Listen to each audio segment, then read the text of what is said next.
Speaking of Not kick-ass we. I'm not part ladies, of them. though, yeah. I was gonna say, speaking of kick-ass ladies, though, the season finale of WandaVision happened this Oh week. my god.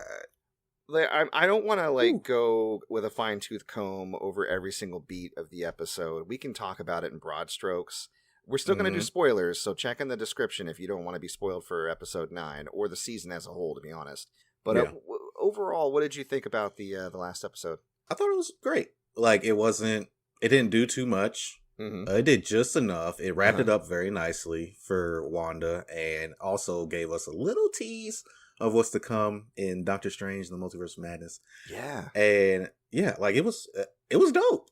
My only thing is, like, we knew that it was going to be a balls to the wall action all the way through, but it just kind of got tiring after a while. It's like, that's like fair. Somebody that I'm going to mention later said a bunch of lasers just flying everywhere for the majority of the episode. Yeah. And like the Vision on Vision stuff was super dope. Like, I really enjoyed that.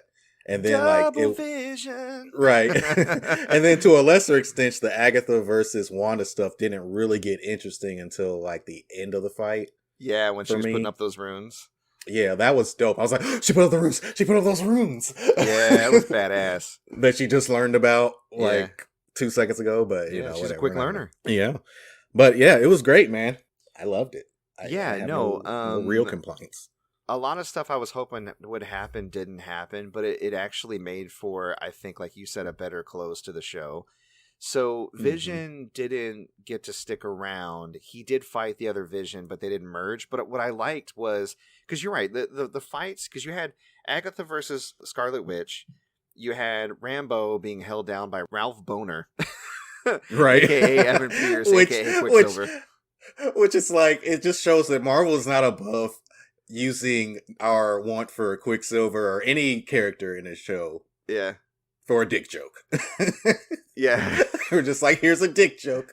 Remember like, when he showed up at the door? Yeah. That was all for this. Yeah. Your name is Ralph Boner? Boner. I thought it was weird that she got the drop on him. I mean, again, he's not the Quicksilver from Fox like we thought. So, because that dude's so quick, there's no way she could have done that. Right. And obviously his powers were augmented or given to him by that necklace that Agatha was using to control him. Right. But I was a little surprised she got the drop on him the way that she did. But still, yeah, she was able to use her powers, like, you know, of sensing energy to see where his was coming from and remove that from him. And I love that his name was Ralph, because that's basically her husband she was referencing throughout the whole entire season. Exactly. Yeah. And he even called her his old lady in this episode. Right. But yeah, I got off on a tangent there. But yeah, Monica and Ralph. You had Vision, Double Vision, and then you had Agatha and Wanda. And I got Man of Steel vibes, because there was just powerful people flinging each other around.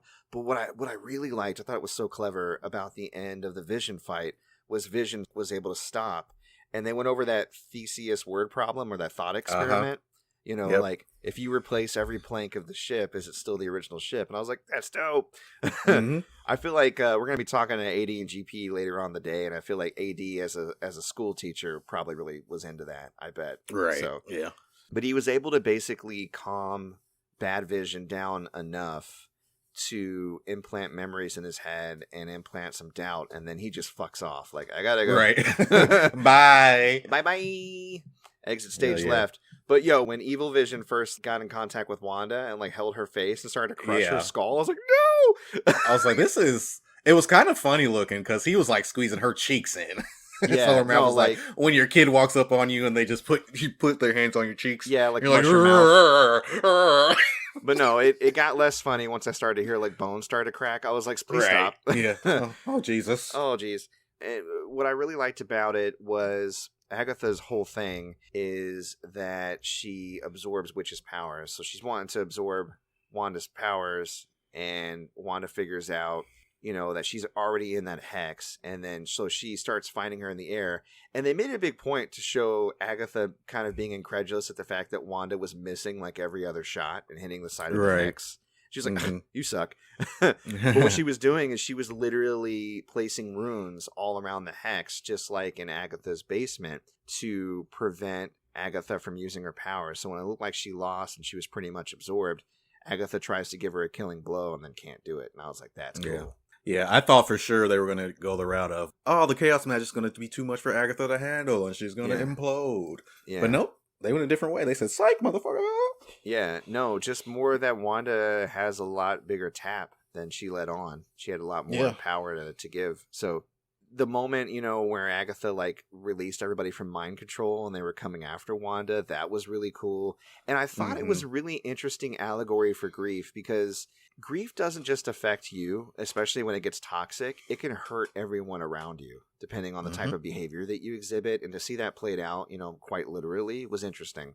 Yeah. And I like the fact that she had to give up her family at the end, and she was able to say goodbye to her children. They were constructed, and I feel like they are going to return, and I feel like Vision's going to return too. But we'll talk about, some more clues to that here in a bit. But the ending where he got to say goodbye to her and she got to explain, what he really was and how he's like, this and that and the other. Mostly he's her love. I thought that was really sweet. Yeah, Vicky was fucking bawling. Oh, it was sad. I was over there like sniffling too, man. Like it was really sad. I have fallen so much in love with Wanda and the Vision over the course of the show. I even went back and watched, much to my chagrin, because I stayed up way too late. I stayed up to like 4 a.m. watching Infinity War, because I just wanted more. And to see those scenes with them, where they're like, alone in Scotland, and the scene at the end where he's like, hey, it's time. You gotta take me out. It had so much more emotional weight. It had such an emotional gut punch. Like, it really kind of added to that movie. Because that was actually the first time that they were an item. We see them together, movie. There were hints of it in Civil War, of course, but it wasn't really near as tender and touching as like some of the moments they showed in this TV show. So I'm a huge fan of WandaVision now. Like, both of those characters, I'm here for them. I love them. I want to see them succeed. We got some cool post-credit scenes too, Oh, yeah. Although, can we stop and talk about how Dr. Darcy had her moment where Hayward was trying to escape, this fucking asshole, after he tries to shoot children, and she bashes into him with that truck, and she's like, enjoy jail. Right. And so I was talking to Vicky about this, and maybe you can point me in the right direction, but I was like, what did he actually do that warrants him getting arrested and going to jail? First of all, he was actually trying, I don't think that this is actually in accordance with what S.W.O.R.D. is supposed to do. He was trying to create a sentient weapon that he could use, and then he was willing to murder people to cover it up. Okay, so he was doing this without permission, basically. Yeah, he had gone a bit rogue as far as like his agencies. It was overreach. You know what I mean? Okay. Like he illegally detained FBI agents. He straight up tried to murder those children, and did not know. But they're not real. But he didn't know that for sure. He may have. I mean, and then he kept shooting when Monica got in front of him. He's like, a black woman, fire more shots. Get her out of here. I know. And that was so dope, though, when she turned into pure energy to block the bullets. It almost seems like she doesn't really have a handle on her power. It seems like it's more reactive. Like it just kind of activates in fight or flight, She's going to be extremely versatile. I know that. Yeah, it's going to be cool. So, but we get a post-credit scene with her. And this woman's like, hey, they need you in the theater. And they go into this empty theater. And I'm like, oh, no, what's going on? And the woman, the FBI agent that called her over, turns into a Skrull. And I was like, ah. Yay. And she's like, our friend wants you. I heard you were grounded. Our friend wants you up topside. And basically, I think it's Nick Fury summoning her. Oh, yeah. It's definitely Skrull. Nick Fury. Yeah. So I'm excited about that. Do you think, I don't think she's going to show up at all in Falcon and Winter Soldier. But do you think that she might make an appearance, or we might get more of her story in Loki? Maybe. Yeah. Maybe. There may be an episode or two where they kind of cross over, because Loki's going to be time hopping to prevent certain things from happening or from people messing with the timeline. So it's possible, but honestly, I think they're going to save that for either a series or Captain Marvel. Captain Marvel 2. Yeah. Yeah. In the very last credit scene, after Wanda kind of leaves, she ends up at this cabin in the middle of beautiful mountain ranges.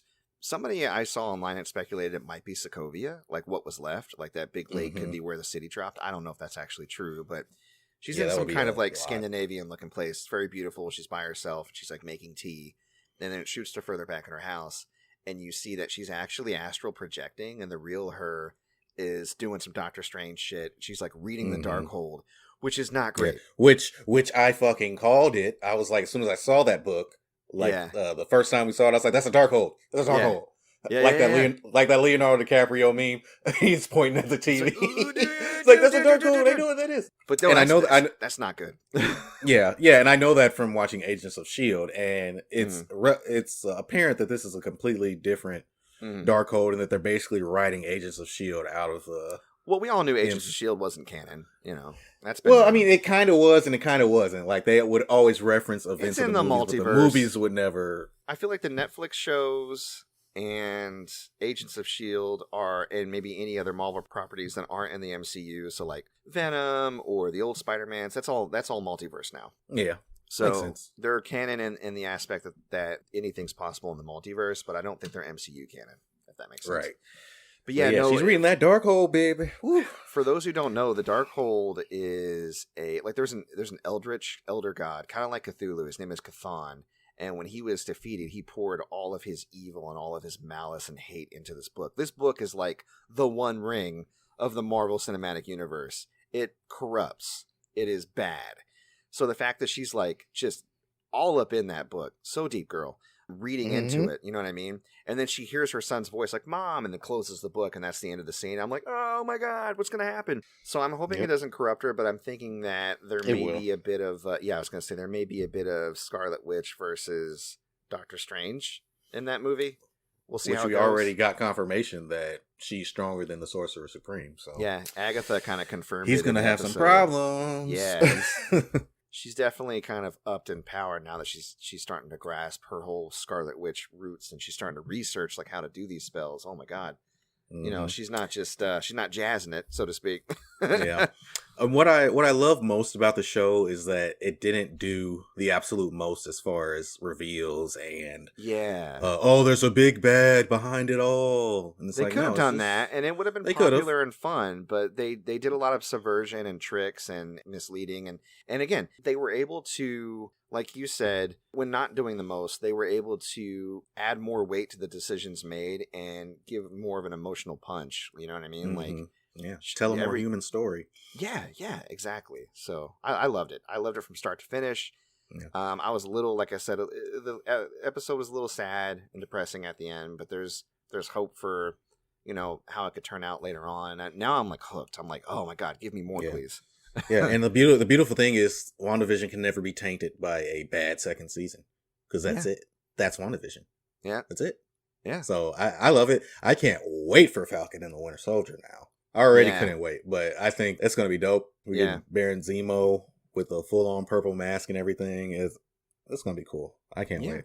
No, I'm excited. I mean, the amount of care and effort and love and talent that went into this show, if they put, I don't know, a quarter of that into this next show, it's going to be great.